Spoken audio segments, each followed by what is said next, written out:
সুপ্রিয় শিক্ষার্থীবৃন্দ, আসসালামু আলাইকুম। আমি মিফতু। সাধারণত তোমাদের ক্লাসগুলো সবসময় পেছন থেকে নিয়ে থাকি, কোনো সময় চেহারাটা দেখানো হয় নাই। বাট এই যে ইজেলের ব্যবস্থা হয়েছে এবং সামনাসামনি চেহারা দেখানোর মাধ্যমে ক্লাস নেওয়া যাবে বলে ঠিক হয়েছে, তাই আমরা এখন থেকে আশা করি সামনাসামনি চেহারা দেখার মাধ্যমে ক্লাসটা নিব। এনিহাউ, আমাদের লাস্টে আমরা যা পড়েছিলাম এগুলোর মধ্যে জিনিসপত্র ছিল হচ্ছে মৌলসমূহের পর্যাবৃত্ত ধর্ম বাদ দিয়ে ফার্স্ট পেপারের থার্ড চ্যাপ্টারের বাকি সবকিছু আমাদের পড়া মোটামুটি হয়ে গেছিল। কিছুটা বাকি আছে হচ্ছে এই যে জটিল আয়ন রিলেটেড পড়ালেখা। তো আজকে আমাদের টার্গেটটা হচ্ছে এই চ্যাপ্টারটা আমরা শেষ করে ফেলবো, পুরোপুরি শেষ করে ফেলবো। এরপর হচ্ছে গিয়ে যে বাকি যেগুলো থাকে অন্য চ্যাপ্টারগুলো আমরা সামনের দিন অন্যান্য ভাবে পড়তে থাকবো, ঠিক আছে?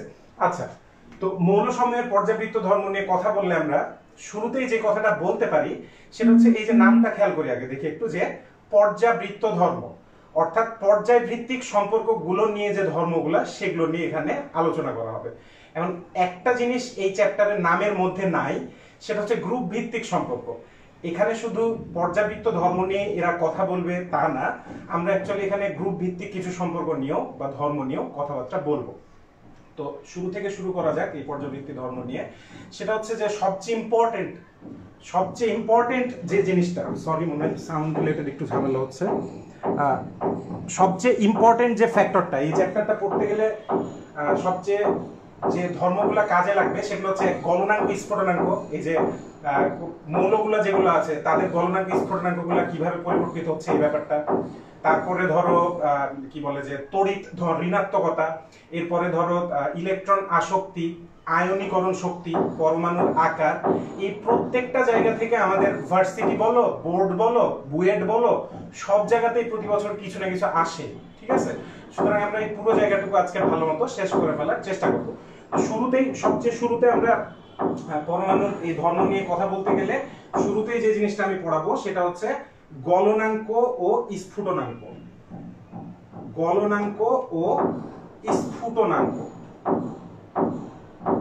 এদের সাথে এই পর্যায় বা গ্রুপের সম্পর্কটা কি এই ব্যাপারটা আমরা একটু বোঝার চেষ্টা করব, ঠিক আছে? তো গলনাঙ্ক স্ফুটনাঙ্ক বলতে গেলে গ্রুপ ভিত্তিক সম্পর্কটাই মেইনলি আসে। আমি এখানে গ্রুপ লিখে রাখলাম, গ্রুপ সম্পর্ক, কারণ গ্রুপের রিলেটেড সম্পর্কটাই বেসিক্যালি এখানে কাজে লাগে। কিরকম? গ্রুপ সম্পর্কটা হচ্ছে যে একই গ্রুপে ওপর থেকে নিচে নামলে, স্পেশালি ধাতুগুলোর ক্ষেত্রে ওপর থেকে নিচে নামলে আস্তে আস্তে মৌলসমূহের গলনাঙ্ক স্ফুটনাঙ্ক কমতে থাকে। কি বললাম? একটা গ্রুপে ওপর থেকে নিচে নামলে কি কমতে থাকবে? গলনাঙ্ক স্ফুটনাঙ্ক কমতে থাকবে। তাহলে আমি এই কথাটা লিখতেছি এখানে, ঠিক আছে? উপর থেকে নিচে কমে, তাহলে আশা করি বুঝে যাবা উপর থেকে নিচে কমে যায় বা কমে। প্রশ্ন করতে পারো কেন এটা কমে? এটা বোঝাতে গিয়ে আমি তোমাদের গ্রুপ 1 এর মৌলগুলোর কথা একটু চিন্তা করতে পারি, ঠিক আছে? গ্রুপ 1 এ যে ধাতুগুলো আছে সেগুলোকে যদি আমরা লিখি, কি কি আছে? লিথিয়াম আছে, sodium, lithium, sodium, potassium, rubidium, cesium আর হচ্ছে ফ্রান্সিয়াম, এই কয়েকজন, ঠিক আছে? এই 6 জন। উপরে হাইড্রোজেন আছে, কিন্তু হাইড্রোজেন যেহেতু আমাদের কি বলে যে ধাতু না, তাই এগুলোকে আমি বাদ দিছি। এখানে বলে দিছে যে উপর থেকে নিচে গলনাঙ্ক স্ফুটনাঙ্ক কমবে, অর্থাৎ এইখান থেকে আমরা বুঝতে পারতেছি এর গলনাঙ্ক, লিথিয়ামের গলনাঙ্ক এবং স্ফুটনাঙ্কটা হচ্ছে সর্বোচ্চ। এটা কেন ভাইয়ারা, আপুরা? কারণ হচ্ছে লিথিয়াম আকারে অনেক ছোট হয়, ওর চার্জ ঘনত্বটা বাকিগুলোর তুলনায় কিছুটা বেশি। এই চার্জ ঘনত্ব বেশি হয়, এদের পরমাণুগুলোর মধ্যে যে বন্ধনের শক্তিটা সেই শক্তিগুলা বেশি থাকে। খেয়াল রেখে এখানে কিন্তু আমরা ধাতব বন্ধন নিয়ে কথা বলছি, আয়নিক বন্ধন না, কিন্তু আমরা কিন্তু এদের যৌগ নিয়ে কথা বলছি না, আমরা এদের মৌল নিয়ে কথা বলছি, ঠিক আছে?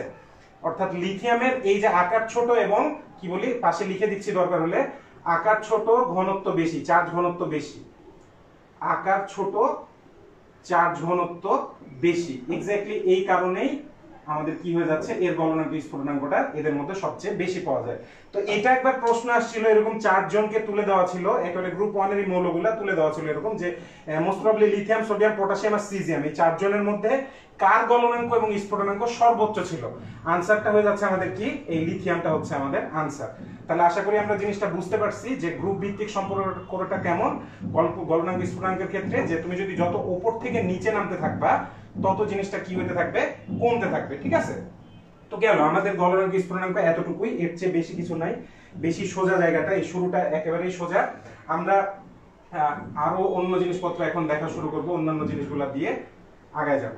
তো এরপরে যে জিনিসটা পড়তে হবে আমাদের, আমি সরি এটা একটু ইমব্যালেন্সড, আমি ঠিক করতে পারিনি পুরোপুরি, যাই হোক, এরপরে যে সম্পর্কটা আমরা পড়বো, এরপরের যে সম্পর্কটা পড়তে হবে সেটা হচ্ছে আমাদের পরমাণু সমূহের আকার।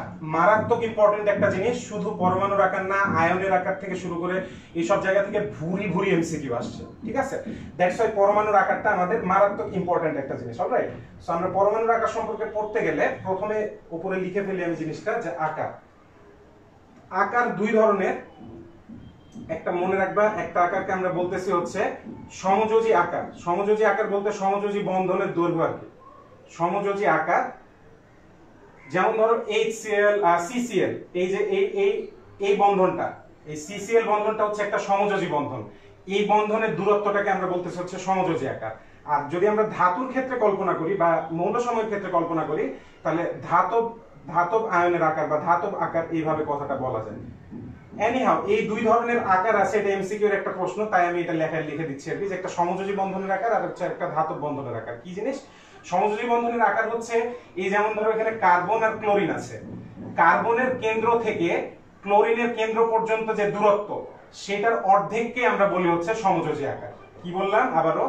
কার্বনের নিউক্লিয়াস থেকে ক্লোরিনের নিউক্লিয়াস পর্যন্ত যে দূরত্ব, সেটাকে 2 দিয়ে ভাগ করলে যেটা পাবো সেটাই হচ্ছে সমযোজী বন্ধনের আকার। আর ধাতব বন্ধনের আকারটা কি জিনিস? যেমন ধরো একটা সোডিয়াম ধাতু, এই সোডিয়াম ধাতু তো একা একা থাকে না, একটা সোডিয়াম ধাতুর পাশে আরেকটা সোডিয়াম ধাতু অবশ্যই কেলাসের মধ্যে থাকে। তো এই যে একটার কেন্দ্র থেকে আরেকটার কেন্দ্র পর্যন্ত যে দূরত্ব, সেটার অর্ধেকটাকে আমরা বলবো হচ্ছে ধাতব আকার। আরেকটা ইনফরমেশন তোমাদের দিয়ে রাখি, যে নরমালি ধাতব আকারটা সমযোজী আকারের তুলনায় 2 থেকে 3% পর্যন্ত, 20 থেকে 30% বেশি হয়। এনিহাউ, আকার মানে কি ধরনের আকার আমরা জানি, এই জিনিসটা আমি বলে ফেললাম। এখন আবার জানা লাগবে যে এদের পর্যাবৃত্ত সম্পর্কটা কি, যে পরমাণু বা আয়নের যে আকারটা, এদের ক্ষেত্রে পর্যাবৃত্ত বা পর্যায়ের রিলেশনটা কি। মনে রাখবা, একই পর্যায়ে বাম থেকে ডানে গেলে, আমি লিখি প্রথমে পর্যায় বা পর্যাবৃত্ত, পর্যায় লিখি এখানে, পর্যায়ে কি, একই পর্যায়ে বাম থেকে ডানে গেলে পরমাণুর আকার ছোট হতে থাকে। কি? বাম থেকে ডানে আকার ছোট হয়, বাম থেকে ডানে আকার ছোট হয়। প্রশ্ন অবশ্যই আসতে পারে যে কেন এমন হবে, আকারে কেন ছোট হবে? তো এই জিনিসটা আমি এভাবে বলবো, যে ধরো বাম থেকে, আমরা যখন একই পর্যায়ে বাম থেকে ডানে এগোই, তখন ঘটনাটা অ্যাকচুয়ালি কি ঘটে? ঘটনা যেটা ঘটে সেটা হচ্ছে যে একটা পরমাণুর বাইরের স্তর সংখ্যা কিন্তু সেম থাকে, স্তর সংখ্যা, যে টোটাল কক্ষপথের যে পরিমাণটা সেটা সেম থাকে, কিন্তু কেন্দ্রে কোন জিনিসটার পরিমাণ বেড়ে যাচ্ছে? প্রোটনের পরিমাণ বেড়ে যাচ্ছে। প্রোটনের পরিমাণ বেড়ে যাওয়ার অর্থটা কি ভাইয়া? প্রোটন বেড়ে যাওয়ার অর্থ প্রোটনগুলা বাইরের ইলেকট্রনগুলোকে আরো বেশি শক্ত করে বা বেশি শক্তি দিয়ে আকর্ষণ করবে, এবং এর ফলে এদের আকৃতিটা কি হয়ে যাবে? ছোট হয়ে যাবে। বোঝা গেছে কথাটা? যেমন উদাহরণ দেই, যেমন ধরো সোডিয়াম আর ম্যাগনেসিয়াম, এরা হচ্ছে তৃতীয় পর্যায়, তৃতীয় পর্যায়, ইংলিশ একটা বাংলা, সরি, তৃতীয় পর্যায়ের 2-3 জনকে নিয়ে আলোচনা করলে ব্যাপারটা পুরোপুরি ক্লিয়ার হয়ে যাবে আমাদের। প্রথম জন হচ্ছে সোডিয়াম, তারপরের জন হচ্ছে ম্যাগনেসিয়াম, তারপরের জন হচ্ছে অ্যালুমিনিয়াম। এই কয়েকজন নিয়ে কথা বলি। এদের 3 জনের মধ্যে, যেহেতু তৃতীয় পর্যায়ের মৌল, এদের 3 জনের মধ্যে টোটাল কয়টা কক্ষপথ আছে? 3টি কক্ষপথ। টোটাল কক্ষপথের সংখ্যা 3টি কক্ষপথ, ঠিক আছে? বাইরে মোট কক্ষপথ আছে হচ্ছে 3টি। আচ্ছা, ভালো কথা। কিন্তু সোডিয়ামের টোটাল প্রোটন আছে হচ্ছে 11টা, 11টা পি, পি মানে প্রোটন লিখে রাখলাম। ম্যাগনেসিয়ামে কয়টা আছে? 12টা পি আছে, 12টা প্রোটন আছে। অ্যালুমিনিয়ামে কয়টা আছে? 13টা প্রোটন আছে। অর্থাৎ আমরা দেখতেছি যত বাম থেকে ডানে যাচ্ছি, যদিও কক্ষপথ সংখ্যা সমান, কিন্তু প্রোটন সংখ্যা কিন্তু আস্তে আস্তে একটা করে বৃদ্ধি পাচ্ছে। প্রোটন সংখ্যা বৃদ্ধি পাওয়ার অর্থটা কি ভাইয়া? প্রোটনগুলা বাইরের ইলেকট্রনকে জোরালো ভাবে আকর্ষণ করে কি করে রাখবে? ওদের আকৃতিটা ছোট করে দিবে। তাহলে আমরা যদি ট্রেনটা লিখি এভাবে, ট্রেনটা যদি তৃতীয় পর্যায়ের ক্ষেত্রে লিখি, এখানে কোনো ব্যতিক্রম নাই। তৃতীয় পর্যায়ের ক্ষেত্রে ট্রেনটা খুবই সিম্পল। আমি এটা ক্রমটা হচ্ছে তোমাদের কি করে দিচ্ছি, রাইট আউট করে দিচ্ছি, তাহলে লিখে নিলেই পারবা।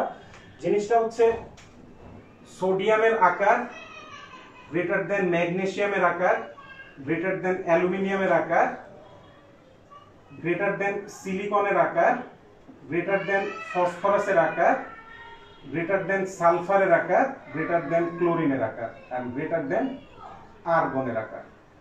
এই যে এখানে গ্রুপ 3 মানে তৃতীয় পর্যায়ে সবগুলা মৌলকে দেওয়া আছে গ্রেটার দেন আকারে। শুরুর সোডিয়ামটা সবচেয়ে বড়, আর্গনটা হচ্ছে আকারে সবচেয়ে ছোট হবে, কারণ আর্গনের টোটাল 18টা প্রোটন আছে ভেতরে, কিন্তু 3 নাম্বার কক্ষপথে। দ্যাটস ওয়াই ওটার ক্ষেত্রে আকর্ষণটা সবচেয়ে বেশি এবং আকারটা কি হয়ে যাচ্ছে, ছোট হয়ে যাচ্ছে। সো আশা করি জিনিসটা বুঝতে পারছো। ঠিক একইভাবে আমরা যদি এখানে গ্রুপ ভিত্তিক সম্পর্কটা দেখতে যাই, গ্রুপে ধরো যদি গ্রুপে বলতে যাই, গ্রুপে কি ঘটনাটা ঘটতেছে, গ্রুপে ঘটতেছে যে ঘটনাটা যে উপর থেকে যখন আমরা নিচে নামতেছি আমাদের একটা একটা করে নতুন স্তর যুক্ত হচ্ছে। উপর থেকে নিচে স্তর যোগ হয়, আমি এটা লিখতেছি, উপর থেকে নিচে স্তর যোগ হয় বা কক্ষপথ যোগ হয়। কক্ষপথ লিখলে বেটার হবে মনে হয়, কক্ষপথ যোগ হয়। এবং কক্ষপথ যোগ হইলে যদিও তোমার ইলেকট্রন প্রোটন দুটোই বাড়তেছে, কিন্তু যেহেতু পরিমাণে কক্ষপথ বেড়ে যাচ্ছে, প্রথম গ্রুপের প্রথম জন্য একটা কক্ষপথ, লিথিয়ামে 2টা কক্ষপথ, সোডিয়ামে 3টা, পটাশিয়ামে 4টা, এভাবে একটার পর একটা কক্ষপথ যেহেতু যোগ হচ্ছে, তাই কি হয়ে যাবে, অর্থাৎ আকার বেড়ে যাবে, অর্থাৎ আকার বাড়বে। খেয়াল রেখে এখানেও কিন্তু আমাদের পারমাণবিক সংখ্যা অর্থাৎ প্রোটনের নাম্বার বাড়তেছে, কিন্তু একই সাথে আরেকটা কোন জিনিস বাড়তেছে, কক্ষপথের সংখ্যা বাড়তেছে। দ্যাটস ওয়াই আমাদের এই ক্ষেত্রে উপর থেকে নিচে গেলে কি হবে, আকারটা বড় হতে থাকবে। যেমন গ্রুপ 1 এর ক্ষেত্রে সবচেয়ে ছোট পরমাণুটা হচ্ছে হাইড্রোজেন, বাট ওটা যেহেতু না ধাতু না, তাই ওটাকে আমরা ওমিট করতেছি। এরপরে লিথিয়াম, লিথিয়ামের চেয়ে আকারে বড় সোডিয়াম, সোডিয়ামের চেয়ে পটাশিয়াম, পটাশিয়ামের চেয়ে রুবিডিয়াম, তারপরে সিজিয়াম, তারপর ফ্রান্সিয়াম। সবচেয়ে বড় এদের মধ্যে কে, ফ্রান্সিয়াম, কারণ ওটার ক্ষেত্রে সবচেয়ে বেশি সংখ্যক কক্ষপথ আছে। ঠিক আছে, সো এই গেল হচ্ছে আকার সম্পর্কে নরমাল পড়ালেখা। আমি বলে দিচ্ছি এগুলো কিন্তু আমাদের নরমাল পড়ালেখা, এগুলো মোটামুটি সবাই ক্লাস 9-10 থেকেই জানো, এগুলো খুব একটা কঠিন কিছু না। আমাদের ঝামেলা হবে যখন আমাদের আয়ন রিলেটেড কোন একটা প্রবলেম দিয়ে দিবে। আসো আমরা একটা আয়ন রিলেটেড প্রবলেম সলভ করি, দিয়ে বোঝার চেষ্টা করি যে ওদের ক্ষেত্রে আমরা জিনিসটা কিভাবে সলভ করব। ঠিক আছে, যেমন ধরো ভাইয়ারা, নিয়ন ও সোডিয়াম প্লাস, এদের মধ্যে আকারে বড় কে, এদের মধ্যে আকারে বড় কে, তুলনা আর কি, আকারের ক্ষেত্রে তুলনা করতে বলতেছে ধরো। ঠিক আছে, এটা ধরো ঢাকা ভার্সিটিতে ওই 2 বা 3 মার্কসের কনসেপচুয়াল কোশ্চেন আকারে আসলো যে এদের নিয়ন এবং সোডিয়াম প্লাস এদের আকারের তুলনা করো। প্রথমে আমাদের যে জিনিসটা বিবেচনা করা লাগবে, অলওয়েজ 2টা ফ্যাক্টর দিয়ে আকার চিন্তা করবা। যদি এরকম আয়ন টায়ন কিছু চলে আসে, অলওয়েজ 2টা ফ্যাক্টর দিয়ে তুমি কনসেপ্টটা ক্লিয়ার করবা। 1 নাম্বার ফ্যাক্টর হচ্ছে কক্ষপথের সংখ্যা, কক্ষপথের সংখ্যা, যার কক্ষপথের সংখ্যা বেশি সে আকারে বড়, সোজা হিসাব। কক্ষপথের সংখ্যা দিয়ে করলা 2 নাম্বার, নরমালি তাই হয়, কক্ষপথের সংখ্যা বেশি থাকলে আকারটা আকারে বড় হয়। 2-1টা পার্থক্য আছে, সেগুলো নিয়ে পরে আলোচনা করব। 2 নাম্বার হচ্ছে প্রোটন সংখ্যা, যার প্রোটন সংখ্যা বেশি তার আকার ছোট। ঠিক আছে, প্রোটন সংখ্যা বেশি হলে আকার ছোট হবে, এটা মাথায় রাখবা। তো একটু খেয়াল করি আসো, এখানে আমাদের 2 জন হচ্ছে কন্টেন্ডার, একটা হচ্ছে নিয়ন, একটা হচ্ছে নিয়ন, এখানে নিয়ন লিখলাম, আর আরেকজন কন্টেন্ডার হচ্ছে সোডিয়ামের আয়ন। তো 1 নাম্বার যে বৈশিষ্ট্যটা আমি বলছি, 1 নাম্বার বৈশিষ্ট্যটা বলছি হচ্ছে কক্ষপথের সংখ্যা। দেখো কক্ষপথের সংখ্যা নিয়নের ক্ষেত্রে 2টা। ঠিক আছে, নিয়ন হচ্ছে দ্বিতীয় পর্যায়ের মৌল, সোডিয়াম প্লাস সোডিয়াম তৃতীয় পর্যায়ের মৌল। কথা সত্য, কোনো ঝামেলা নাই, কিন্তু এখানে কিন্তু ভাই সোডিয়াম পরমাণু নেওয়া নাই, এখানে আমরা কি নিছি, এখানে সোডিয়ামের আয়ন নিছি। অর্থাৎ হচ্ছে গিয়ে একটা লাস্টের কক্ষপথে সোডিয়ামের যে একটা ইলেকট্রন ছিল ওটা বের করে দিছি। এখন তাহলে সোডিয়ামেরও কয়টা কক্ষপথ আছে, 2টা কক্ষপথ আছে। ঠিক আছে, সো আমরা দেখতেছি নিয়ন এবং সোডিয়াম প্লাস 2 জনের ক্ষেত্রে কক্ষপথের সংখ্যা 2, তাহলে এটা ড্র। এই পদ্ধতি দিয়ে আমরা কোনো করতে পারবো না, বের করতে পারবো না এখনই আমরা জানি না যে এদের আকার আকৃতি কাটটা বড় কাটটা ছোট, এটা এখনো আমরা জানি না। ঠিক আছে, তো এই 2 নাম্বার, এই কারণে আমাদের 2 নাম্বার পদ্ধতিতে চলে যেতে হবে। 2 নাম্বার পদ্ধতি বলছে প্রোটন সংখ্যা, যার প্রোটন সংখ্যা বেশি সে আকারে ছোট হবে। একজন হচ্ছে নিয়ন, একজন সোডিয়াম। কার কত, সোডিয়ামের নিয়নের প্রোটন সংখ্যা হচ্ছে 10, কিন্তু সোডিয়ামের প্রোটন সংখ্যা হচ্ছে 11। এই যে এবার আমরা আমাদের কি বলে যে উইনার পেয়ে গেছি। 11 বলার মানে সোডিয়াম আকারে ছোট, পাশে লিখে দিচ্ছি সোডিয়াম আকারে ছোট। প্রশ্ন করতে পারো যে কেন কেন সোডিয়াম আকারে ছোট হবে প্রোটন সংখ্যা বেশি থাকায়? কারণ ভাই খেয়াল করো, সোডিয়ামে প্রোটন 11টা, কিন্তু সোডিয়ামের ক্ষেত্রে ইলেকট্রন কিন্তু 10টা। তো 11টা প্রোটন দ্বারা 11টা প্রোটন দ্বারা কি হবে, সোডিয়ামের বাইরের কক্ষপথে যে 10টা ইলেকট্রন আছে সেগুলোকে সে বেশি শক্তি দিয়ে নিজের ভেতরে কি করতে পারবে, মানে টেনে ধরতে পারবে। কিন্তু নিয়নের ক্ষেত্রে 10টা প্রোটন এবং 10টা ইলেকট্রন সমান সমান, তাই প্রোটনগুলা বেশি শক্তি দিয়ে ইলেকট্রনগুলোকে টানতে পারবে না, সোডিয়ামের তুলনায় সে বেশি শক্তি দিতে পারবে না। সো আমরা বুঝতে পারছি যে এখানে একটা শর্টকাটে তোমাদের মনে রাখার একটা পদ্ধতি, যে ক্যাটায়নগুলো আকারে কি হয়, ছোট হয়, এটা মনে রাখবা, যে পরমাণুর চেয়ে ক্যাটায়নগুলো আকারে অলওয়েজ কি হয়, নরমালি ছোট হয়। ঠিক আছে, আশা করি বুঝতে পারছো জিনিসটা। এরপরে ধরো আরেকটা উদাহরণ, এটা দিয়ে আরেকটা উদাহরণ দিয়ে জিনিসটা ব্যাখ্যা করার ট্রাই করি। তাহলে এটা আশা করি তোমরা কনসেপচুয়ালিটি দিয়ে এটা ক্লিয়ার হয়েছে। তোমরা যদি ঢাকা ভার্সিটিতে এরকম প্রশ্ন আসে 2-3 মার্কসের জন্য, কিভাবে আনসার করবা, যে প্রথমে লিখবা আমরা জানি নিয়ন এবং সোডিয়াম প্লাস উভয়ের মধ্যেই দুটি কক্ষপথ রয়েছে, অর্থাৎ ওইটা দ্বারা কোনো তুলনা করা যাচ্ছে না। কিন্তু আমরা যদি সোডিয়াম প্লাসকে বিবেচনা করি তাহলে দেখব তার মধ্যে প্রোটন সংখ্যা 11টি, যেখানে নিয়নের মধ্যে প্রোটন সংখ্যা হচ্ছে 10টি। অর্থাৎ সোডিয়ামের ক্ষেত্রে প্রোটন দ্বারা ইলেকট্রনের আকর্ষণের পরিমাণটা বেশি, এই কারণেই সোডিয়াম প্লাসের আকার নিয়নের তুলনায় কি হয়ে যাবে, ছোট হয়ে যাবে। এটা বোর্ডেরও প্রশ্ন, বোর্ডেও আসছে বিভিন্ন সময়ের জন্য। সো একটু ভালো মতো খেয়াল করে আনসারগুলো করবা। এমসিকিউ আকারেও আসতে পারে, 4টা অপশন দিয়ে দিয়ে তোমাদেরকে বললো যে বের করো যে এদের মধ্যে কোনটার আকার ছোট কোনটার আকার বড়। আশা করি তোমরা এই কক্ষপথের সংখ্যা এবং প্রোটনের কি বলে পরিমাণ, এই দুইটা বিষয় দিয়ে পুরো ব্যাপারটা ভালো মতো ব্যাখ্যা করতে পারবা। অলরাইট, সো আমাদের আকার রিলেটেড আরেকটা প্রশ্ন দেখাবো বলছি। যেমন ধরো আর যে তত্ত্বটা বললাম সেটা দিয়ে সোডিয়াম তো গেল, ধরো ক্যালসিয়াম 2+ আর আর্গন, এই দুইজনের মধ্যে তুলনা করতে বলছে। দুইজনের মধ্যে তুলনা করতে বললে আমাদের শুরুতেই আমরা যে লজিকটা বলছি, দুইজনের মধ্যে আমরা কক্ষপথের সংখ্যা দেখব। ক্যালসিয়ামের মধ্যে কক্ষপথ 4টা, কিন্তু লাস্টের কক্ষপথের 2টা ইলেকট্রন ক্যালসিয়াম ছেড়ে দিছে, অর্থাৎ এর মধ্যে 3টা কক্ষপথ এখন আছে, 3টা কক্ষপথ। আর্গনের ন্যাচারালি কয়টা কক্ষপথ, 3টা কক্ষপথ। ঠিক আছে, অর্থাৎ কক্ষপথের সংখ্যার দিক দিয়ে দুইজন সমান। 2 নম্বরে খেয়াল করলে দেখবো প্রোটন, পি লিখে রাখলাম এখানে, আর এটা হচ্ছে কক্ষপথ। আমরা যদি এবার আর্গনেরটা হিসাব করি আর ক্যালসিয়ামেরটা হিসাব করি, ক্যালসিয়ামে মোট প্রোটন আছে হচ্ছে 20টা প্রোটন, আর আর্গনে প্রোটন হচ্ছে কয়টা, 18টা।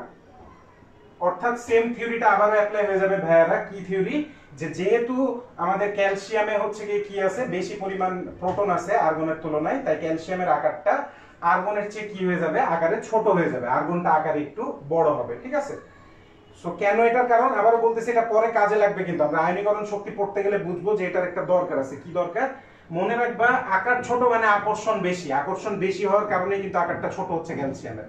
এই আকর্ষণের ব্যাপারটা অবশ্যই মাথায় থাকা লাগবে ভালো মতো। ঠিক আছে, সো দিস ইজ ইট। আমাদের আকার রিলেটেড পড়ালেখা মোটামুটি আমরা কমপ্লিট করে ফেলেছি। আমাদের আর বেশি কিছু জানার নেই, আকার রিলেটেড কিছু জানানোর নেই।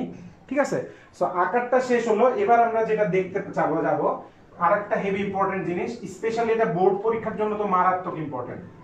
সো আমি বোর্ড পরীক্ষা, ভার্সিটির পরীক্ষা দুটাকেই কেমনে কভার করা যায় ব্যাপারটা আমরা দেখব একই সাথে।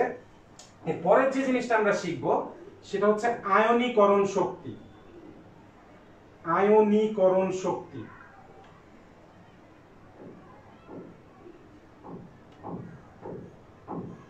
আয়নীকরণ শক্তি।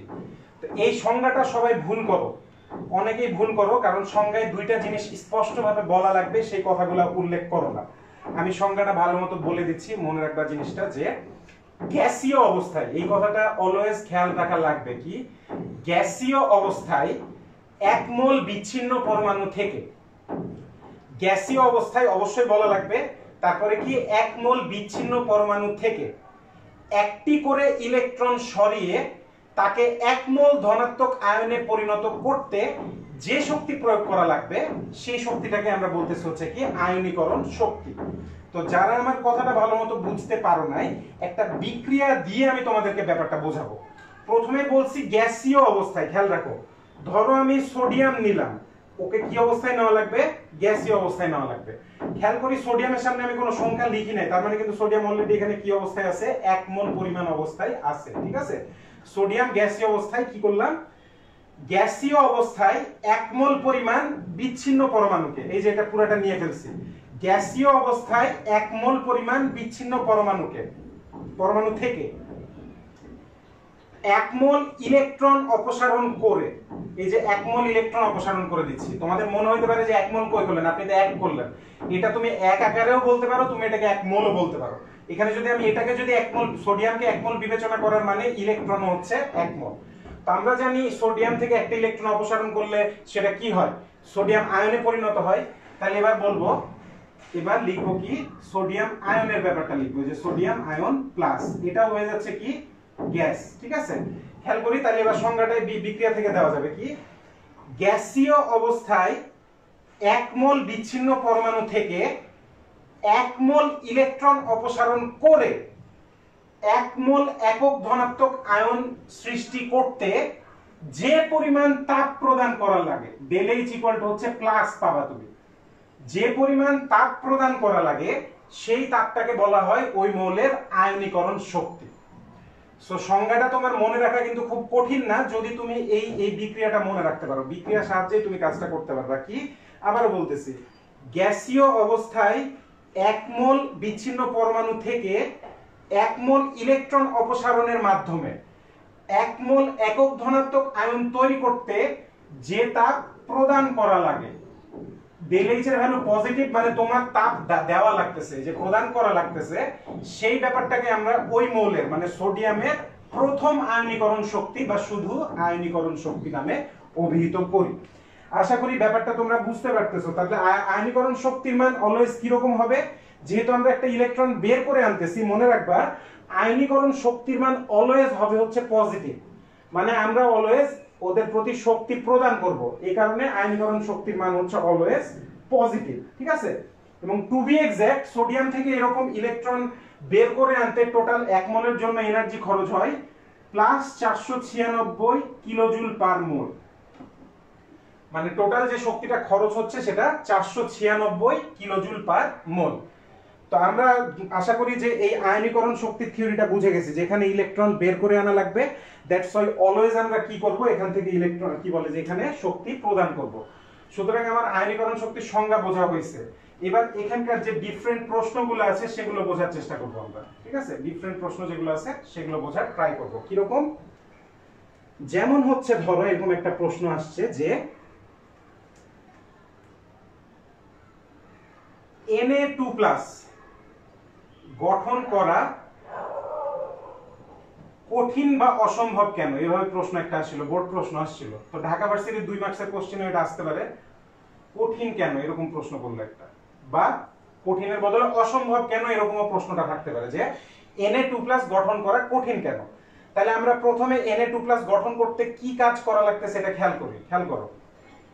Na2+ আমরা কি থেকে গঠন করব, প্রথমে আমাদের যেটা করা লাগবে সেটা হচ্ছে সোডিয়াম গ্যাসাস অবস্থায় ছিল, 1 মোল ইলেকট্রন ত্যাগ করলো, তৈরি করলো হচ্ছে Na+। এই যে এখানকার যে ডেল এইচ, এটাকে আমরা কি নামে ডাকতেছি, প্রথম আয়নীকরণ শক্তি, মানে 1 মোল ইলেকট্রন প্রথমে সরাইছি, তাই এটার নাম হয়ে যাচ্ছে প্রথম আয়নীকরণ। আমি প্রথম আয়নীকরণ লিখে রাখলাম, প্রথম আয়নীকরণ এটা লিখে রাখলাম। ঠিক আছে, এখন আমাদের লাগবে হচ্ছে Na2+।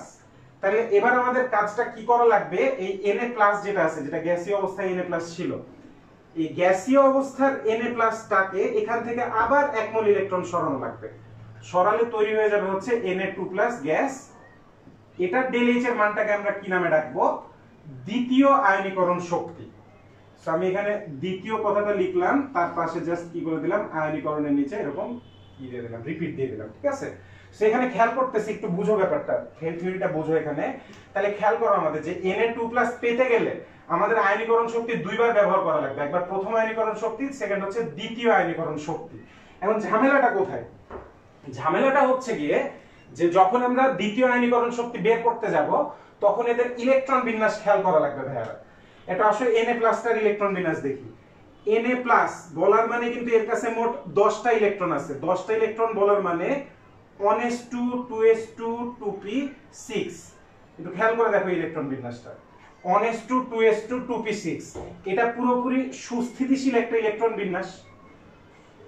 কারণ ও কিসের রূপ ধারণ করছে, ও নিয়নের রূপ ধারণ করছে। এখন নিয়ন তো একটা জানি আমরা কি টাইপের গ্যাস, একটা নিষ্ক্রিয় গ্যাস, অর্থাৎ Na+ টা একটা সুস্থিতিশীল জিনিস। এই সুস্থিতিশীল জিনিসকে তুমি যদি ভাঙতে চাও, তখন দেখবে তোমার মারাত্মক বেশি শক্তি লাগতেছে।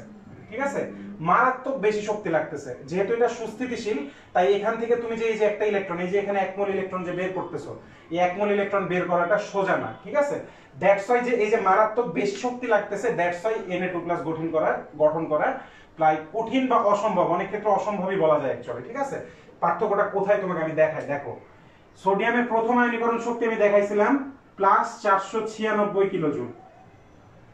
সোডিয়ামের দ্বিতীয় আয়নীকরণ শক্তির মান হচ্ছে +4652 কিলোজুল। দ্যাট ইজ কত? 10 গুণ বেশি। প্রথম আয়নীকরণ শক্তির তুলনায় দ্বিতীয় আয়নীকরণ শক্তি হচ্ছে 10 গুণ বেশি। তো তোমাদের একটা কম্পারিশন দিয়ে জিনিসটা আরো সোজা করে বুঝাই দেবো আমি। এটা খেয়াল করছো আশা করি, যে সোডিয়ামের প্রথম 1 মোল বের করতে মাত্র 496 লাগে, কিন্তু Na+ এতটাই সুস্থিতিশীল যে দ্বিতীয় আয়নীকরণ শক্তির মান 4652 কিলোজুল হয়ে যাচ্ছে। এটার সাথে একটা কম্পারিশন দেখাবো আমরা। কার? ম্যাগনেসিয়ামের। তোমরা সহজেই মনে রাখবা যে ম্যাগনেসিয়াম 2+ কিন্তু গঠন করা খুব সোজা। আমরা জানি ম্যাগনেসিয়াম 2+ গঠন করা বেশি সোজা, খুব একটা কঠিন কিছু না। ঠিক আছে, তো এই ম্যাগনেসিয়াম 2+ গঠন করাটা সোজা, কিন্তু সোডিয়াম করা কেন সোজা না এটা দেখবো আমরা। ম্যাগনেসিয়াম 2+ এর দ্বিতীয় আয়নীকরণ শক্তি, ম্যাগনেসিয়াম 2+ এর দ্বিতীয় আয়নীকরণ শক্তির যে মানটা, সেই মানটা হইতেছে গিয়ে মাত্র 1450 কিলোজুল। ঠিক আছে, মাত্র কত? 1450 কিলোজুল। দ্বিতীয় আয়নীকরণ শক্তিটার মান হচ্ছে 1450 কিলোজুল প্লাস। আর এখনই আমরা সোডিয়াম 2+ এর ক্ষেত্রে দেখলাম এর দ্বিতীয় আয়নীকরণ শক্তির মানটা হয়ে যাচ্ছে +4652 কিলোজুল পার মোল। এবার এই দুইজনের তুলনা করো, তাহলে বুঝে যাবে। একজনেরটা 1450 কিলোজুল, আর একজনেরটা হচ্ছে 4652 কিলোজুল। তো আমরা দেখেই বুঝতেছি যে 1450 কিলোজুল কিন্তু সাপ্লাই করা খুব একটা কঠিন কাজ না, সোজা কাজ। কিন্তু 4652 কিলোজুল সাপ্লাই করা অলমোস্ট ইম্পসিবল। কঠিন, অ্যাকচুয়ালি ইম্পসিবল না, সম্ভব, কিন্তু মারাত্মক কষ্ট করা লাগবে। দ্যাটস ওয়াই কোশ্চেনটা এভাবে আসে যে ম্যাগনেসিয়াম 2+ গঠন করা সম্ভব হলেও সোডিয়াম 2+ গঠন করা সম্ভব হয় না কেন? উত্তর এক কথায় যদি দিতে চাও, সোডিয়াম 2+ এর দ্বিতীয় আয়নীকরণ শক্তির মান অসম্ভব বেশি and that is 4652 kilojoule per mole. তো আমি আশা করি আয়নীকরণ শক্তির যে সংজ্ঞা এবং এর যে এক্সাম্পল সেগুলো আমরা দিছি। এবার আমাদের কাজ হচ্ছে এই জিনিসটার যে পর্যাবৃত্তিক সম্পর্ক যেটা আছে সেটা ভালো মতো উল্লেখ করে দাও। ঠিক আছে, সো আসো পর্যাবৃত্তিক সম্পর্ক এটা কেমন, এই ব্যাপারটা ভালো মতো বোঝার চেষ্টা করি। অলরাইট, সো এটা মনে রাখা লাগবে। আমরা একটু আগে শিখছি একই পর্যায়ে যখন আমরা বাম থেকে ডানে যাই, আকার ছোট হতে থাকে। কেন? কারণ প্রোটনের নাম্বার বেড়ে যায়, আকর্ষণ বৃদ্ধি পায়। পর্যায়ে, পাশে লিখলাম পর্যায়ে। বাম থেকে ডানে গেলে লাস্টের কক্ষপথের ইলেকট্রনগুলির প্রতি আকর্ষণ বেড়ে যাচ্ছে, তাহলে ওইখান থেকে ইলেকট্রন বের করা কিন্তু সোজা কাজ হবে না। আস্তে আস্তে কাজটা কি হইতে থাকবে? কঠিন হইতে থাকবে। দ্যাটস ওয়াই একই পর্যায়ে যখন আমরা বাম থেকে ডানে যাই, বাম থেকে ডানে, এখানে লিখে দিচ্ছি, বাম থেকে ডানে বাড়ে। এইভাবে মনে রাখবা ছোট্ট কথায়, বাম থেকে ডানে বাড়বে। কেন? কারণ আকর্ষণ শক্তি বৃদ্ধি পাচ্ছে। বাম থেকে ডানে গেলে ইলেকট্রনের প্রতি কেন্দ্রের যে আকর্ষণ সেই মানটা বৃদ্ধি পাচ্ছে। দ্যাটস ওয়াই ইলেকট্রনগুলোকে সহজে বের করা যাবে না, শক্তির মানটা বেড়ে যাবে। আচ্ছা, গেল। আর গ্রুপের ক্ষেত্রে, আচ্ছা গ্রুপের ইটার লজিক আমরা পরে আসতেছি। পর্যায়ের ব্যতিক্রমগুলো আমাদের পড়া লাগবে আগে। ব্যতিক্রমগুলো শিখে ফেললে এত আর কোনো ঝামেলাই থাকবে না, আমরা পুরোটা কমপ্লিট করে ফেলতে পারবো। ঠিক আছে, কি ব্যতিক্রম? আমি এখনই বললাম পর্যায়ে বাম থেকে ডানে গেলে আয়নীকরণ শক্তির মানটা কি হচ্ছে? বেড়ে যাচ্ছে। ঠিক আছে, তাহলে ধরো তৃতীয় পর্যায়ের মৌলগুলো নিয়ে কথাবার্তা বলি। তাহলে তৃতীয় পর্যায়ের ক্ষেত্রে আমরা যদি এই থিওরিটা অ্যাপ্লাই করি তাহলে কেমন হওয়া উচিত জিনিসটা? সবচেয়ে কম হওয়া উচিত হচ্ছে সোডিয়ামের। তাহলে লিখলাম সোডিয়ামটা সবচেয়ে কম। সোডিয়াম লেস দেন হচ্ছে ম্যাগনেসিয়াম, লেস দেন হচ্ছে অ্যালুমিনিয়াম, লেস দেন হচ্ছে সিলিকন, লেস দেন হচ্ছে ফসফরাস, লেস দেন হচ্ছে সালফার, লেস দেন হচ্ছে ক্লোরিন। এর পরের জন আছে কি বলে যে নিষ্ক্রিয় গ্যাস আছে, ওটা আমাদের এখন দেখানোর দরকার নেই, কয়েকজনকে দেখালে হবে। আমরা এখানে যে তত্ত্ব শিখছি যে বাম থেকে ডানে গেলে আস্তে আস্তে বাড়ে আয়নীকরণ শক্তি, দেখো বাড়তেছে, কিন্তু সোডিয়ামটা সবচেয়ে কম হিসাবে সবচেয়ে বেশি ক্লোরিন। কিন্তু আমি একটু আগে কথাটা বলছি যে এটা ব্যতিক্রম আছে, দ্যাটস ওয়াই আমরা যদিও এটা লিখছি এই জিনিসটা ঠিক নয়, এটা ঠিক না। এই যে পাশে আমি লাল কালি দিয়ে কাইটা দিলাম, ঠিক আছে, এটা কিন্তু ঠিক না। কেন ঠিক না মনে রাখবো, আমি ব্যতিক্রমের কারণ কথাটা লিখে দিচ্ছি। ব্যতিক্রমের কারণ মনে রাখবো ভালো মতো, সেটা কি? ব্যতিক্রমের কারণটা হচ্ছে সুস্থিতিশীল স্থিতিশীল ইলেকট্রন বিন্যাস, এবং ওটার সাহায্যে আমি দুইটা ব্যাখ্যা করে দেখাবো। আমি লিখে দিচ্ছি, ব্যতিক্রমের কারণ। ব্যতিক্রমের কারণ কি? ব্যতিক্রমের কারণ স্থিতিশীল ইলেকট্রন বিন্যাস। এই কথাটা মনে রাখলে তুমি অলওয়েজ ব্যতিক্রমটা খুঁজে বের করতে পারবা। স্থিতিশীল ইলেকট্রন বিন্যাস। তোমাদের কাজ কি? ব্যতিক্রম যে জায়গায় পাবো, উপরটা আমরা দেখতেছি যে ক্রমটা ওরকম হওয়া উচিত ছিল, কিন্তু অ্যাকচুয়ালি ক্রমটা অমন না। এটার কারণ হিসাবে আমি কি ব্যাখ্যা করছি? কারণ হিসেবে ব্যাখ্যা করছি যে এর স্থিতিশীল ইলেকট্রন বিন্যাস। কাদের স্থিতিশীল ইলেকট্রন বিন্যাস? এই যে এই জায়গাগুলোতে ঝামেলা আছে। কোন জায়গাগুলোতে? এই যে ম্যাগনেসিয়াম আর অ্যালুমিনিয়াম, এই জায়গায় একটা ব্যতিক্রম আছে, আর আরেকটা আছে হচ্ছে ফসফরাস এবং সালফার, এই দুইজন। এই ক্ষেত্রে ম্যাগনেসিয়াম আর ফসফরাস। তাহলে আমি এই ব্যতিক্রমের কারণটা ব্যাখ্যা করব এখন, ঠিক আছে? এই যে দুই জায়গাটায় যে পার্থক্যটা আছে, এটা কেন, এটা ভালো মতো দেখে নাও তোমরা, তাহলে পরবর্তীতে খুব সহজেই তোমরা জিনিসটা বুঝতে পারবে। আচ্ছা, সো আমি এটা মুছলাম উপরের টুকু। এটা কারণটা আমরা ব্যাখ্যা করব। পর্যায়ে বাম থেকে ডানে গেলে না বেড়ে এই জায়গায় কেন ব্যতিক্রম দেখা গেল সেটা আমরা এখন ব্যাখ্যা করব। সো এই যে ব্যতিক্রমী প্রশ্নটা হচ্ছে, আমি প্রশ্নটা আগে লিখি। প্রশ্নটা হচ্ছে হিসাবে ম্যাগনেসিয়াম বামে, তারপরে অ্যালুমিনিয়াম, তাহলে ম্যাগনেসিয়ামের কম হওয়া উচিত, অ্যালুমিনিয়ামের বেশি হওয়া উচিত, কিন্তু এটা ব্যতিক্রম আছে। কিরকম? আমি এটা কোশ্চেনটা লিখি তাহলে। ম্যাগনেসিয়াম এর শক্তি, আয়নীকরণ দিয়ে আর আয়নীকরণ শক্তি অ্যালুমিনিয়াম থেকে বেশি কেন? এই হচ্ছে আমাদের প্রশ্ন, এবং আমি অলরেডি তোমাদেরকে এক কথায় একটা অ্যান্সার দিয়ে দিছি। সেটা হচ্ছে এর কারণটা কি? ইলেকট্রন বিন্যাস, সুস্থিতিশীল ইলেকট্রন বিন্যাস। আচ্ছা, কিরকম সুস্থিতিশীল ইলেকট্রন বিন্যাস? আসো আমরা ম্যাগনেসিয়াম এবং অ্যালুমিনিয়ামের ইলেকট্রন বিন্যাস করি।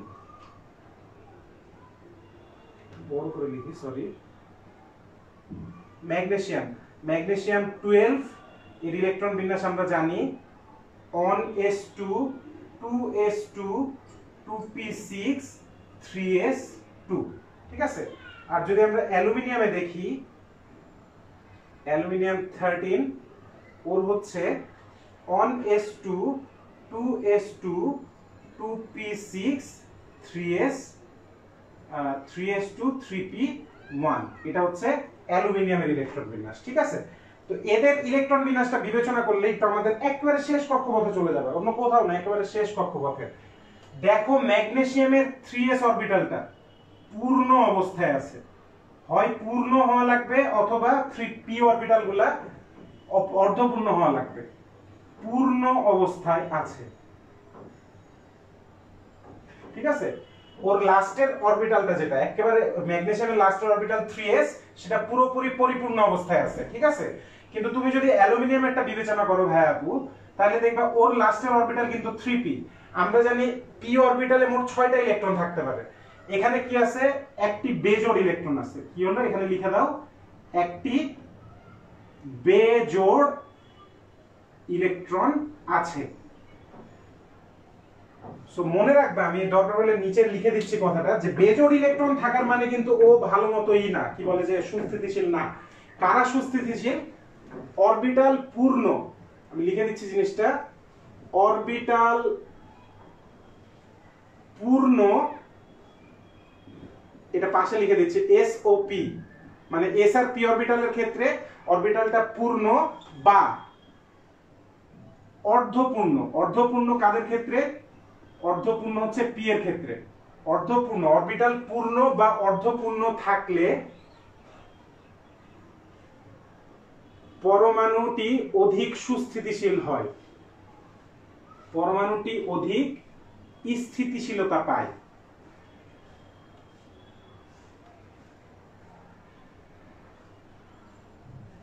সো আমি কথাগুলো লিখে দিছি যে এইটা কেন ম্যাগনেসিয়ামেরটা বেশি, সেটা কি, যে অরবিটালটা পূর্ণ যদি থাকে, কাদের কাদের ক্ষেত্রে পূর্ণতা আমরা বিবেচনা করব, আমরা বিবেচনা করব হচ্ছে কি বলে যে এস আর পি অরবিটালের ক্ষেত্রে, ঠিক আছে। এস আর পি অরবিটালটা পূর্ণ বা পূর্ণ যদি থাকে, অথবা পি অরবিটালটা যদি অর্ধপূর্ণ থাকে, তখন আমরা বলতে পারবো যে পরমাণুটা হচ্ছে অধিক স্থিতিশীলতা পাচ্ছে, ঠিক আছে। কিন্তু যদি অর্ধপূর্ণ না থেকে অন্য কোনো কিছু থাকে, দেখো 3p অরবিটালটা অর্ধপূর্ণ নাই, কিন্তু অর্ধপূর্ণ হইতে গেলে 3p3 হওয়া লাগবে, কিন্তু তার বদলে এখানে মাত্র একটা বেজোড় ইলেকট্রন আছে, অর্থাৎ অ্যালুমিনিয়াম কম স্থিতিশীল। এটা পাশে লিখে দিতে পারতেছি, অর্থাৎ অ্যালুমিনিয়াম কম স্থিতিশীল বা অ্যালুমিনিয়ামের স্থিতিশীলতা কম। এই কারণে অ্যালুমিনিয়াম থেকে ইলেকট্রন বের করা ম্যাগনেসিয়ামের চেয়ে সোজা। অর্থাৎ ম্যাগনেসিয়ামে তুমি যদি ইলেকট্রনটা বের করতে চাও, খুব সহজেই ম্যাগনেসিয়াম থেকে বের করতে পারবে না। অ্যালুমিনিয়ামের ক্ষেত্রে তুমি দেখবা যে অ্যালুমিনিয়ামেরটা বেশি সোজা হয়ে যাচ্ছে, ঠিক আছে। সো দিস ইজ ইট, আমাদের মোটামুটি লজিকগুলো বোঝানো হয়ে গেছে। এরপরে আরেকটা জায়গায় আমি আরেকটা ব্যতিক্রম দেখাইছিলাম, সেম কারণ, আমি জাস্ট অল্প করে দেখাই দিব, তাইলে হয়ে যাবে। এবারের যে ব্যতিক্রমটা সেটা কার কার মধ্যে, এটা একেবারে পাশে লিখে দিচ্ছি আমি, সমস্যা নেই।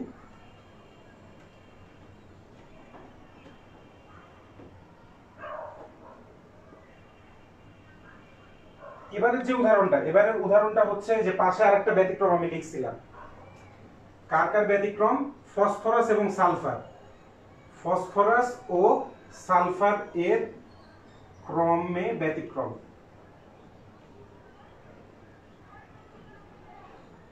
কেন?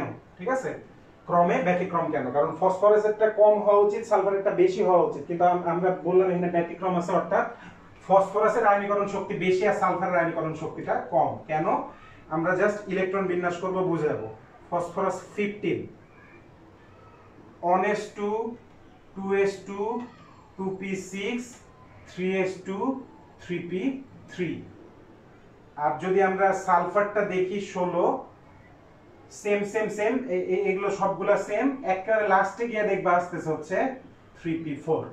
তো আমি যা অলরেডি তোমাদের ব্যাখ্যা করছি সেখান থেকেই তোমাদের বুঝে যাওয়ার কথা। এখন একটু খেয়াল করে দেখো যে ফসফরাসের লাস্টের অরবিটালটা হচ্ছে 3p অরবিটাল। এই 3p অরবিটালটা অর্ধপূর্ণ, খেয়াল রাখো, অর্ধপূর্ণ। অর্ধপূর্ণ মানে ব্র্যাকেটে লিখে দিচ্ছি আমি স্থিতিশীল। স্থিতিশীল, ঠিক আছে, অর্ধপূর্ণ তাই স্থিতিশীল।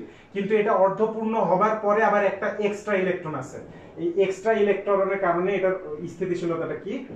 কম স্থিতিশীল। এটা হচ্ছে কম স্থিতিশীল। দ্যাটস ওয়াই যে ঘটনাটা ঘটবে এখানে সেটা হচ্ছে ফসফরাস যেহেতু এটা বেশি স্থিতিশীল, তাই ওইখান থেকে ইলেকট্রন বের করা কঠিন, মানে ওর আয়নীকরণ শক্তি বেশি। আয়নীকরণ শক্তি বেশি, আয়নীকরণ শক্তি বেশি। দ্যাটস ইট, এই হচ্ছে গিয়ে যে ব্যাপারটা। সুতরাং আশা করি এক লজিক দিয়ে তোমরা অলওয়েজ জিনিসটা সহজে ব্যাখ্যা করতে পারবা। এমন কোনো কঠিন ব্যাপার না, একজনেরটা আয়নীকরণ শক্তি বেশি আর একজনের আয়নীকরণ শক্তি হচ্ছে কম। এই হচ্ছে এদের ব্যতিক্রমগুলোর কারণ। এগুলো কাদের ক্ষেত্রে আমি দেখাইছি? এগুলো দেখাইছি হচ্ছে গ্রুপ 3 এর ক্ষেত্রে।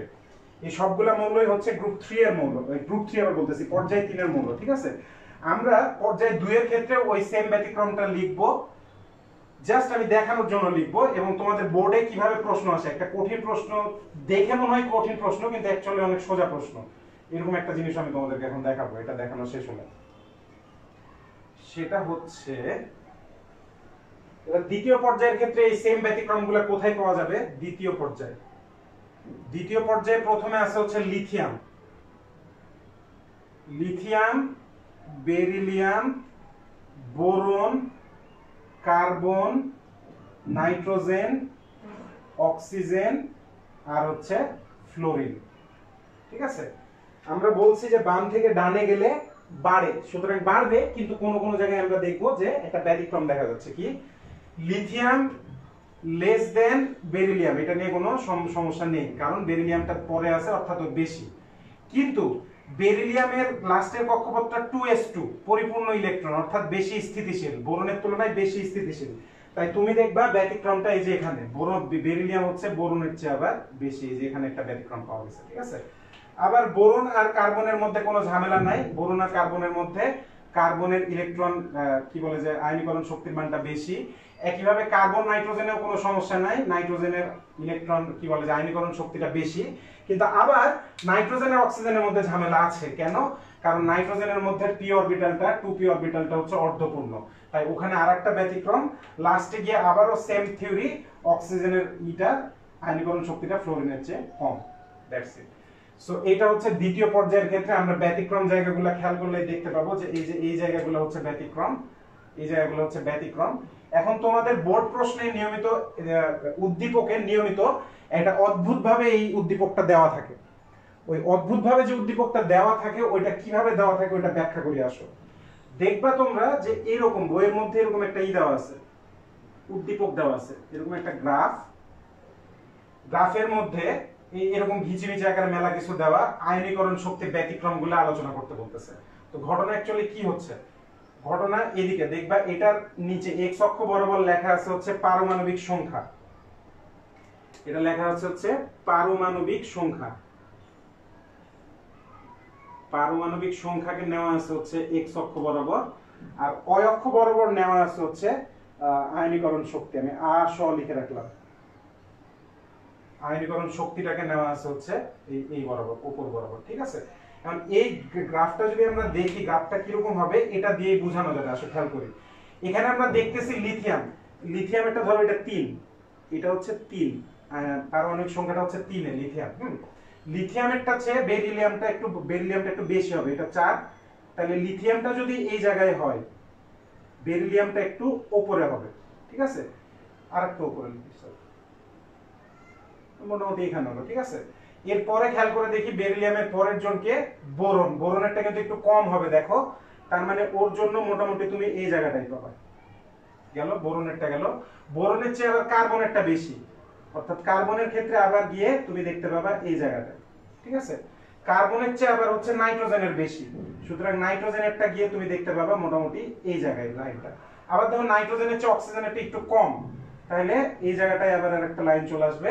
আর অক্সিজেনের চেয়ে আবার ফ্লোরিনেরটা বেশি, অর্থাৎ চলে যাবে দেখবা যে এই জায়গাটায়। এই যে লাইনটা পাইছো, এই লাইনটা যোগ করলেই তুমি ওই গ্রাফটা বুঝে যাবে যে what I am talking about, আমি কি নিয়ে কথা বলছি। এরকম তুমি দেখবা তোমাদের উদ্দীপকে এরকম একটা উদ্দীপক দিয়ে দেওয়া আছে, তারপর বলছে যে এই উদ্দীপকটা, এই উদ্দীপকের আলোকে আয়নীকরণ শক্তির পরিবর্তনের যে ক্রমটা আছে সেই ক্রমর ব্যতিক্রমগুলো আলোচনা করো। ঠিক আছে, যদিও এটা ভার্সিটির কোশ্চেন না, আমি দেখাই দিলাম কারণ এটা নিয়ে অনেক প্রবলেম থাকে যে উনি গ্রাফটা দেখে বুঝতে পারে না ঘটনাটা কি। তুমি জাস্ট এরকম উপরে একটা ইট আনবা, ওদের ইটা মানে ক্রমটা লিখবা, ক্রম লিখে তুমি গ্রাফের দিকে তাকাবা, বুঝে যাবা। এই যে বেরিলিয়ামের এই জায়গাটায় ব্যতিক্রম, বেরিলিয়ামের চেয়ে বোরন কম দেখে যে বোরন নিচে চলে আসছে এখানে, এটা 4, বোরনের এটার হচ্ছে 5, এটা হচ্ছে গিয়ে আমাদের 6, এটা হচ্ছে গিয়ে আমাদের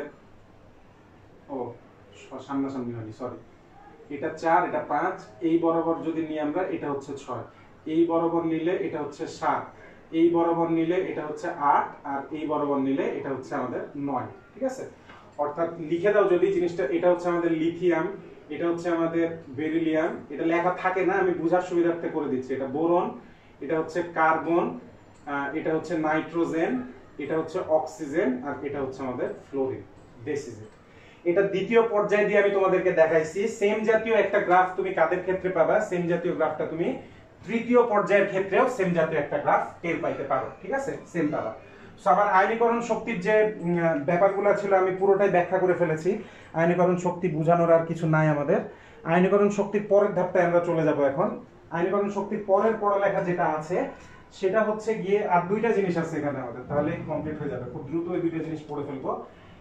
একটা হচ্ছে ইলেকট্রন আসক্তি, একটা হচ্ছে কি বললাম ইলেকট্রন আসক্তি, আর আরেকটা হচ্ছে কি আমাদের তড়িৎ ঋণাত্মকতা।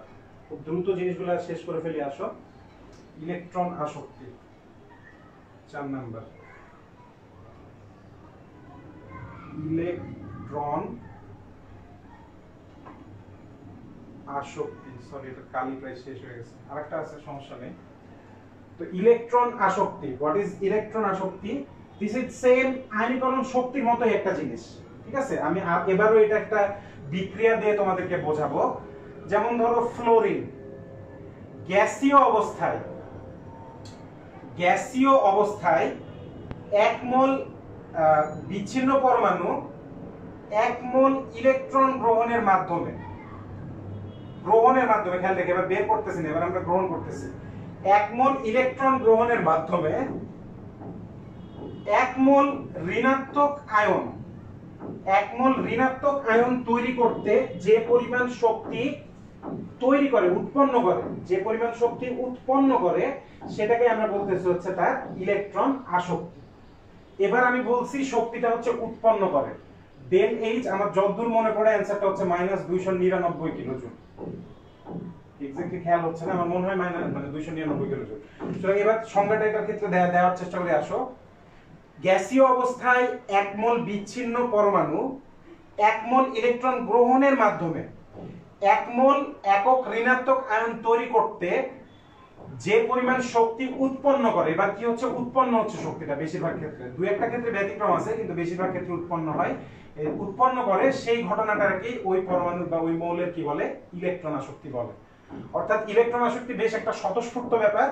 কেউ যদি কারো কাছে যদি ইলেকট্রনের চাহিদা থাকে তখন সেই ইলেকট্রনটা গ্রহণ করে এবং তার মাধ্যমে সে কি করে, শক্তি ত্যাগ করে। তো এখানে আমাদের যে জিনিসটা জানা লাগবে সেটা হচ্ছে পর্যায় ভিত্তিক সম্পর্ক। এটা কি পর্যায় ভিত্তিক সম্পর্কটা কি? পর্যায় মাথায় রাখবা, বাম থেকে ডানে বাড়তে থাকে, বাম থেকে ডানে বাড়ে, এই জিনিসটা মনে রাখা লাগবে। আর ঠিক একইভাবে গ্রুপটাও এখানে লিখে দিই কারণ দুইটা মিলে আমাদের কাজে লাগবে। উপর থেকে নিচে কমে,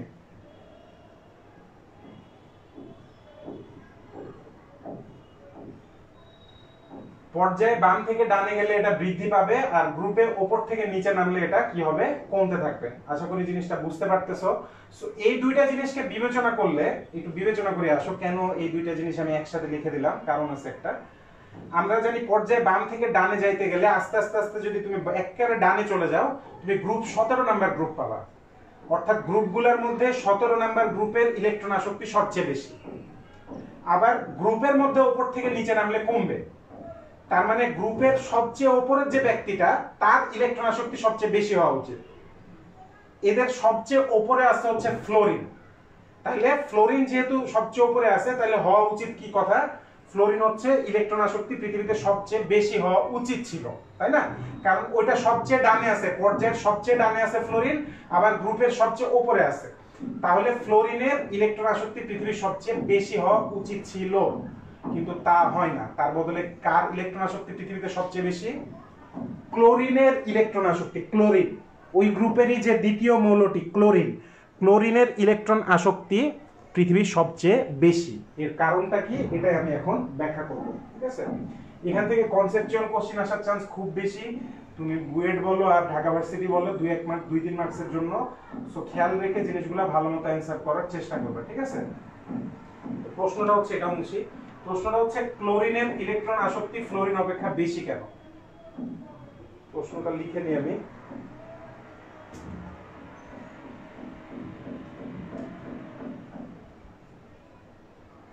Cl এর ইলেকট্রন আসক্তি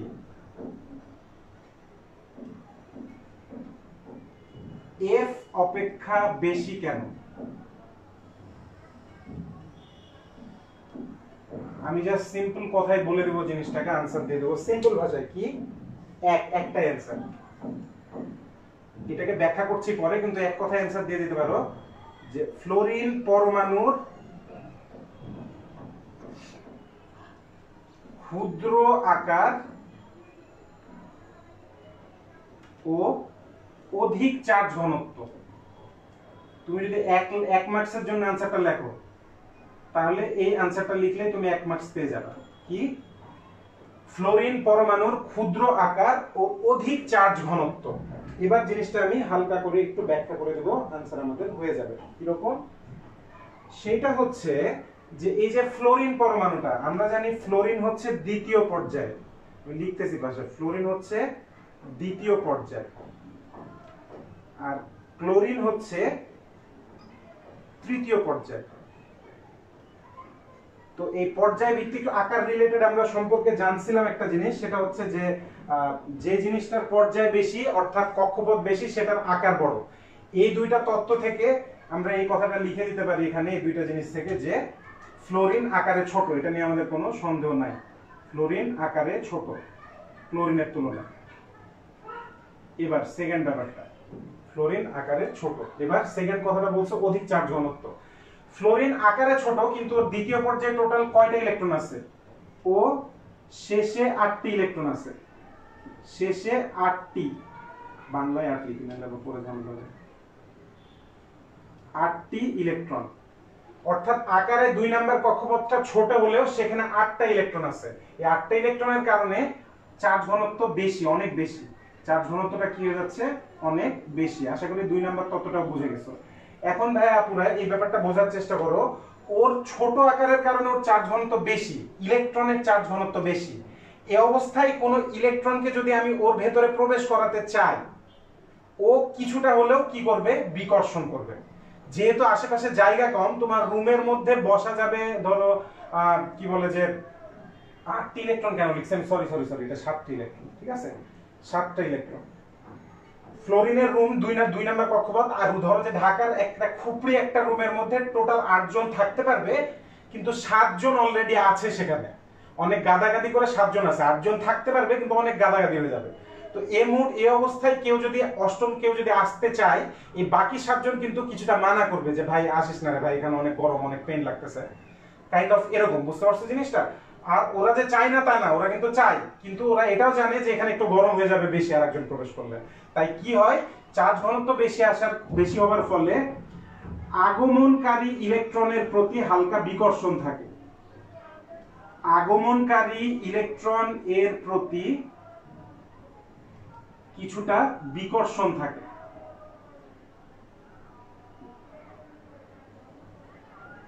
এই কারণেই ফ্লোরিনের ইলেকট্রন আসক্তি কিছুটা কমে যায়। কার তুলনায়? ক্লোরিনের তুলনায়।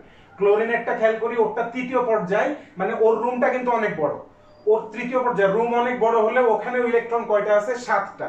অর্থাৎ ক্লোরিনের চার্জ ঘনত্বটা কিছুটা কম।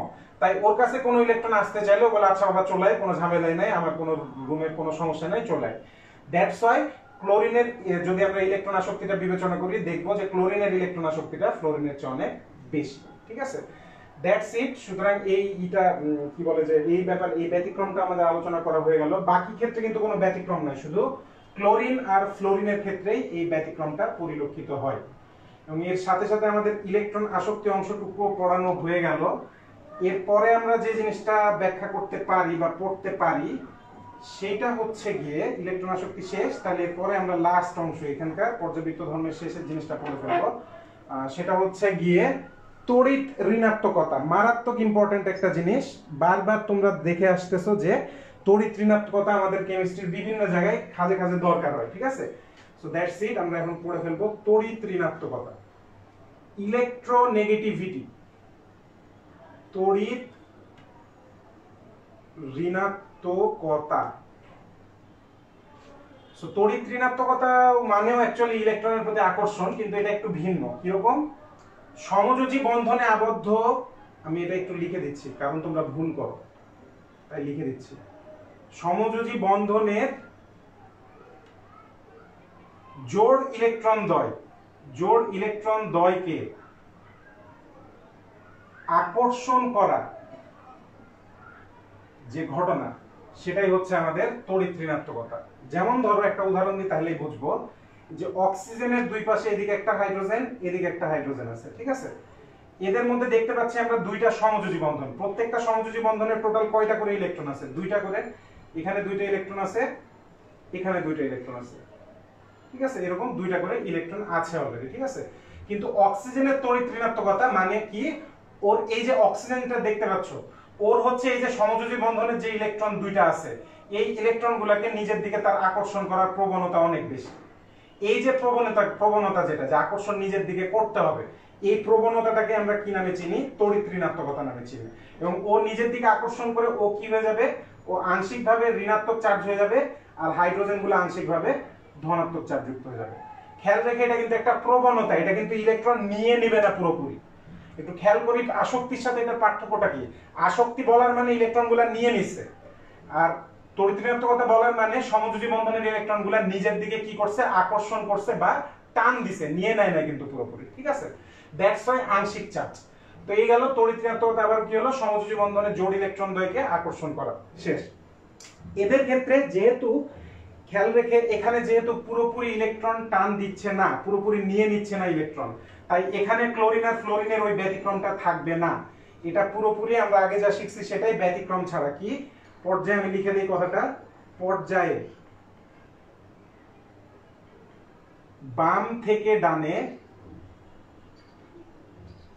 বাম থেকে যত ডানে যাইতে থাকবা বাম থেকে ডানে বৃদ্ধি পায়।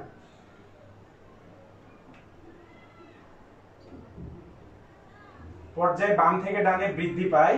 আর গ্রুপের ক্ষেত্রে যখন আমরা গ্রুপ বিবেচনা করব, উপর থেকে নিচে হ্রাস পায়। এই দুইটা আগের বারের মতোই, কিন্তু এবার কোনো ব্যতিক্রম নাই। এবং এই তত্ত্ব অনুযায়ী আমি আরেকটা কথা লিখে দিচ্ছি, খুবই মারাত্মক ইম্পর্টেন্ট কথা।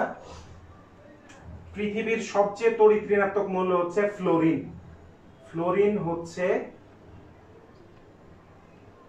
সবচেয়ে তড়িৎ ঋণাত্মক মৌল, সর্বাধিক তড়িৎ ঋণাত্মক মৌল, কারণ এখানে কোনো ব্যতিক্রম নাই। তড়িৎ ঋণাত্মক মৌল, ফ্লোরিন হচ্ছে সর্বাধিক, পৃথিবীতে যত মৌল আছে ফ্লোরিন হচ্ছে তাদের মধ্যে সর্বাধিক তড়িৎ ঋণাত্মক মৌল, ঠিক আছে।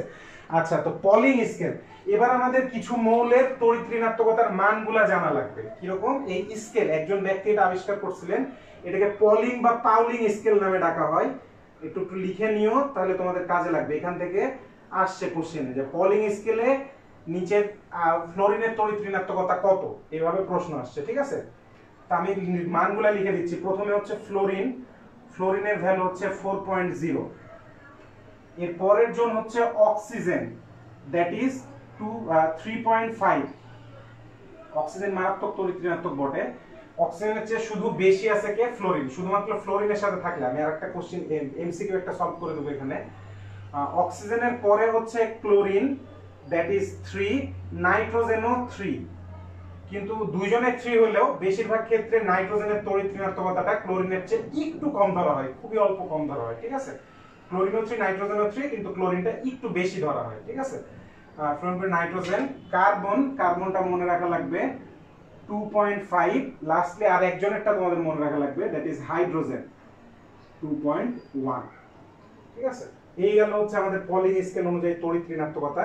এই জায়গা থেকে বেশ কিছু মজার মজার প্রশ্ন আসছে। এর মধ্যে একটা ইম্পর্টেন্ট প্রশ্ন ছিল এরকম, আমি উপরেরটা মুছলাম, প্রশ্নটা লিখবো যে নিচের কোন যৌগে অক্সিজেন ধনাত্মক? নিচের কোন যৌগে অক্সিজেন ধনাত্মক, এরকম একটা প্রশ্ন আসছিল, ঠিক আছে। আমি জাস্ট লিখতেছি কোনটিতে অক্সিজেন ধনাত্মক, কোনটিতে অক্সিজেন ধনাত্মক, এরকম একটা প্রশ্ন। অপশনগুলো দেওয়া আছে, ধরো একটাতে পানি দেওয়া আছে, 2 নম্বরে দেওয়া আছে হচ্ছে ধরো এরকম আরেকটা যৌগ কল্পনা করি, কি করা যায়, Cl2O7 দেওয়া আছে ধরো একটা, 3 নম্বরে OF2 দেওয়া আছে, আর 4 নম্বর অপশনে দেওয়া আছে হচ্ছে কি দেব, আরেকটা দাও, N2O। এই 4টা অপশন দেওয়া আছে ধরো, ঠিক আছে। এই 4টার মধ্যে কোনটাতে অক্সিজেন ধনাত্মক সেটা আমাদের বের করা লাগবে। তো অলওয়েজ মনে রাখবা অক্সিজেনের তড়িৎ ঋণাত্মকতা খেয়াল করো 3.5। 3.5 বলার অর্থ অক্সিজেন বাকি ওই ফ্লোরিন ছাড়া বাকি যাদের সাথেই যুক্ত থাকবে এরা সবাই ওগুলো সবগুলাতেই হচ্ছে অক্সিজেন কি রকম, ঋণাত্মক, ধনাত্মক না। কিন্তু শুধু এক জায়গায় দেখবা এই যে এই আছে, এটা হচ্ছে আমাদের কি, এটা হচ্ছে আমাদের ঋণাত্মক, অক্সিজেন এখানে ঋণাত্মক। শুধু এক জায়গায় অ্যানসারটা খেয়াল করলে দেখবা OF2, এই যৌগটার মধ্যে অক্সিজেন ফ্লোরিনের সাথে যুক্ত আছে। তো ব্যাপারটাকে এভাবে দেখো যে অক্সিজেন একটা ভিলেন, ঠিক আছে, ভিলেন নেগেটিভ ক্যারেক্টার করতেছে। দেখো খেয়াল করে, অক্সিজেন হাইড্রোজেনের তুলনায় ভিলেন, তাই ঋণাত্মক। এখানেও সে ভিলেন, তাই ক্লোরিনের কাছে সে বেশি ভিলেন হয়ে গেছে। নাইট্রোজেনের তুলনায় তার তড়িৎ ঋণাত্মকতা বেশি, তাই অক্সিজেন এখানেও ভিলেন। কিন্তু এই জায়গাটায় অক্সিজেন নিজে ভিলেন ছিল, ঠিক আছে, কিন্তু ওর চেয়ে বড় ভিলেনের সাথে এখানে দাঁড়ায় আছে, হুইচ ইজ ফ্লোরিন। বুঝতে পারছো কথাটা? যে অক্সিজেন নিজে বদমাইশ, আমাদের ধরো ডিপ জল, অক্সিজেন হচ্ছে ডিপ জল, কিন্তু ও দাঁড়ায় আছে হচ্ছে ট্রাম্পের সাথে, ফ্লোরিন হচ্ছে ট্রাম্প। তাহলে ও যদিও ভিলেন, ওর চেয়ে বড় ভিলেনের সাথে সে দাঁড়ায় আছে। তাহলে ঘটনাটা কি হয়ে যাবে আমাদের, এই যে অক্সিজেনটা হয়ে যাচ্ছে হচ্ছে এক্ষেত্রে মানে ভালো হয়ে যাবে আর কি, ওর চেয়ে খারাপ মানুষের সাথে দাঁড়ায় আছে, তাই অক্সিজেন এক্ষেত্রে ভালো। অর্থাৎ এই ক্ষেত্রে এটাই হচ্ছে আমাদের অ্যান্সার, এটাই হচ্ছে আমাদের ধনাত্মক। এখানে অক্সিজেন কিরকম, ধনাত্মক। সো খেয়াল রেখে অক্সিজেন যখন ফ্লোরিনের সাথে যুক্ত থাকবে তখন কিন্তু ধনাত্মক। অলরাইট, সো এই গেল হচ্ছে ব্যাপার আমাদের তড়িৎ ঋণাত্মকতা রিলেটেড যা কিছু বলার ছিল সেটাও আমি দেখাই দিলাম। আমার ক্লাস অলমোস্ট শেষ হয়ে আসছে, এখানকার সাথে আমি আর দুই একটা কথাবার্তা বলবো, তাহলেই হচ্ছে আমার পুরো ক্লাসটাই শেষ হয়ে যাবে। আসলে দুই একটা কথা হচ্ছে কি, এই জটিল আয়ন রিলেটেড আমার পর্যাবৃত্ত ধর্ম পড়ানো হয়ে গেছে। সো এবার আমি অ্যাকচুয়ালি জটিল আয়ন রিলেটেড দুই একটা কথা বলবো। মনে রাখবা যে যারা অবস্থান্তর ধাতু তারা জটিল আয়ন গঠন করে এবং এদের বিভিন্ন কালার হয়। এই যে কালার গঠন, এটা মানে একটা জিনিস লিখে দিই, এটা লিখে নাও, সেটা হচ্ছে জটিল আয়ন। উপরে লিখে রাখলাম জটিল আয়ন। জটিল আয়নের সংকরণ বের করার, সংকর আয়ন বের করার যে নিয়মটা, সেই নিয়মটা আমি বলে দিচ্ছি। সংজ্ঞা টঙ্গা কিছু বলবো না, জাস্ট নিয়মটা কি, এটা ভ্যালেন্সি বন্ড মতবাদ। এটা এমসিকিউ এর জন্য খুব ইম্পর্টেন্ট। ভ্যালেন্সি বন্ড মতবাদ অনুসারে আমরা হচ্ছে কি করি, জটিল আয়নের সংকর আয়ন ব্যাপারটা ব্যাখ্যা করি। 2 নাম্বার, জটিল আয়নের আবার রঙিন যৌগ গঠন বা অবস্থান্তর মৌলের রঙিন হওয়া। এই রঙিন হওয়ার কারণটা আমরা কোন তত্ত্ব দিয়ে ব্যাখ্যা করি, ক্রিস্টাল ফিল্ড মতবাদ। ক্রিস্টাল ফিল্ড মতবাদ, এই হচ্ছে দুইটা আমাদের মতবাদ, আশা করি মাথায় থাকবে তোমাদের। ঠিক আছে, তো জটিল আয়নের সংকর আয়ন বোঝার জন্য আমরা ভ্যালেন্সি বন্ড মতবাদ ইউজ করি। রঙিন যৌগ যে গঠন করে বা জটিল আয়নগুলো যে রঙিন হয় সেটা বোঝার জন্য আমরা ক্রিস্টাল ফিল্ড মতবাদ ব্যবহার করি। আর সংকর আয়নের ক্ষেত্রে দুইটা জিনিস মনে রাখবা, যদি এখানে অপশন লিখে দিচ্ছি, 6টি লিগ্যান্ড থাকলে বা সন্নিবেশ সংখ্যা 6 হলে, 6টি লিগ্যান্ড থাকলে এর আকার হবে অষ্টতলকীয়। অলওয়েজ এটা মনে রাখা লাগবে, অষ্টতলকীয় হবে, এটার আকার অষ্টতলকীয় এবং এর সংকর আয়নটা হবে D2sp3 বা sp3d2, এরকম একটা সংকর আয়ন হবে।